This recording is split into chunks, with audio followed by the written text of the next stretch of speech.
तो आत्मा को सुख दुख नहीं होता तो फिर नरक स्वर्ग कौन जाएगा? वो तो मन जाएगा गुरुजी। सूक्ष्म शरीर जाता है। कौन जाता है? सूक्ष्म शरीर। सूक्ष्म शरीर। जैसे आप सपना देखते हो हाँ गुरुजी। तो सपने में कई बार आपको डर लगता है कि नहीं? हाँ गुरुजी। भागते हो सपने में। हाँ। तो सपने का डर आपका ही डर था कि किसी और का था? वो तो डर लगता है गुरुजी। हाँ, ऐसे ही मरने के बाद जो आपका सूक्ष्म शरीर स्वर्ग नरक की यातना भोगेगा वो आपको भोगना पड़ेगा। जो शरीर सपना देखता है, सपना देखने वाला शरीर कौन था? सूक्ष्म शरीर। सूक्ष्म। वही सूक्ष्म शरीर को पकड़ के यमदूत ले जाएंगे, वही नरक स्वर्ग जाएगा। तो उसे तो सुख दुख होता है। हाँ तो गुरुजी। हमारा जो पाप है वो हमें ही भोगना है। कौन भोगेगा? आपका अच्छा बुरा आपको ही भोगना पड़ेगा। वो सूक्ष्म शरीर भोगेगा ना तो गुरुजी। सूक्ष्म शरीर ही तो है, वही तो अभी भी। अच्छा ये बताओ, अभी आपको सुई चुभोई जाए हाँ गुरुजी। तो दर्द किसे होगा? बताओ।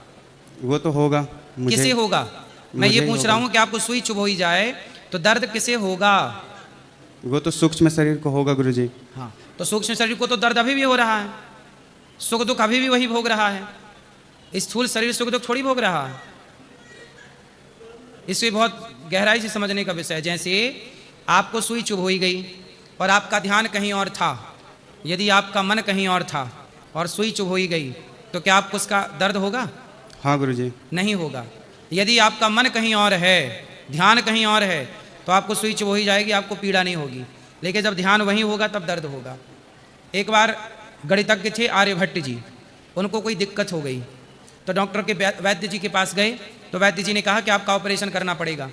उस जमाने में शून्य का इंजेक्शन नहीं था। शून्य करते हैं ना, हाँ गुरुजी। शून्य का इंजेक्शन नहीं था। अब ऑपरेशन करने के लिए काटना पड़ेगा, वो काटेंगे तो दर्द होगा। चीरा लगाना पड़ेगा, फिर टाँके लगाने पड़ेंगे तो दर्द होगा। तो महान गणितज्ञ आर्यभट्ट जी ने कहा कि वैद्य जी आप इलाज करिए। उन्होंने अपने मस्तिष्क में एक कठिन सवाल ढूंढा, जो कि गणितज्ञ थे। तो आर्यभट्ट जी ने अपना पूरा दिमाग उस सवाल के हल में लगाया। दिमाग चल रहा है सवाल की खोज में, हल की खोज में, पूरा दिमाग वहाँ चल रहा है, मन वहाँ काम कर रहा। और यहाँ वैद्य जी चीरा लगा रहे हैं, उन्हें दर्द नहीं हो रहा है। क्यों दर्द नहीं हो रहा है? क्योंकि ध्यान कहीं और है। कहीं और था उनका। जब ध्यान कहीं और होगा तो कई बार ना आपकी आंखें खुली होती हैं पर ध्यान कहीं और होता है तो आप देख नहीं पाते। जी गुरुजी। तो ध्यान क्या? कहीं और होने से आप सुन नहीं पाते। सही है ये बात की गलत है? हाँ सही है गुरुजी। तो इसका क्या मतलब है कि आपका ये शरीर है स्थूल शरीर, शरीर तो डिब्बा है आज भी। इसके भीतर जो सूक्ष्म शरीर है वही आज भी एक्टिव है, वही सब कुछ कर धर रहा है। तो वही भोक्ता बनेगा स्वर्ग और नरक का। तो भोगना तो आपको ही है। तो और क्या? आपका स्वरूप ही सूक्ष्म शरीर है। आपका स्थूल शरीर से संबंध कम है, सूक्ष्म से ज्यादा है। इसलिए कबीरदास जी कहते हैं, माया मरी ना मर मर मन मरा, मर मर गया शरीर, आशा तृष्णा ना मरी, कह गए दास कबीर। तो क्या सूक्ष्म शरीर ही आत्मा है गुरुजी? सूक्ष्म शरीर अलग है, आत्मा अलग है। आत्मा कैसी है? जैसे बिजली है। अब बिजली क्या करती है?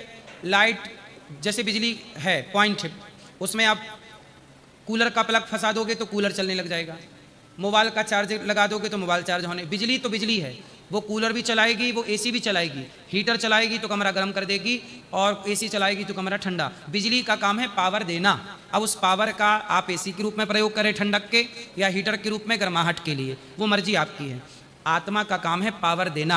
आँखों को पावर देखने का, कानों को पावर सुनने का, पाँव को पावर चलने का, हाथ को पावर काम करने का, विवेक बुद्धि को पावर, मस्तिष्क को पावर, सबको पावर देती है वो। अब उस पावर से आप क्या करें? सही, अब मेरे पास आत्मा है, मेरे पास पावर है। मैं चाहूँ तो दूध पी जाऊँ, मैं चाहूँ तो शराब पी जाऊँ, मैं चाहूँ तो सही काम कर लूँ, मैं चाहूँ तो गलत काम कर लूँ। मेरे पास दोनों काम करने के पावर हैं। मैं पाप भी कर सकता हूँ, पुण्य भी। आत्मा ये नहीं कहेगी कि तुम पाप क्यों कर रहे हो। आत्मा सब में सपोर्ट करती है। समझ में? आत्मा का काम है पावर देना। उस पावर का यूज क्या करना है वो आपको बुद्धि अलग से दे रखी है परमात्मा ने। आत्मा अलग है, बुद्धि अलग है, विवेक अलग है, सूक्ष्म शरीर अलग है, इंद्रियां अलग हैं। इंद्रियां मन के अधीन हैं, मन बुद्धि के अधीन है, और ये सब आत्मा के अधीन। आत्मा इन सबको पावर दे रही है। लेकिन विवेक आपका है, विचार आपको करना है, वही है सूक्ष्म शरीर।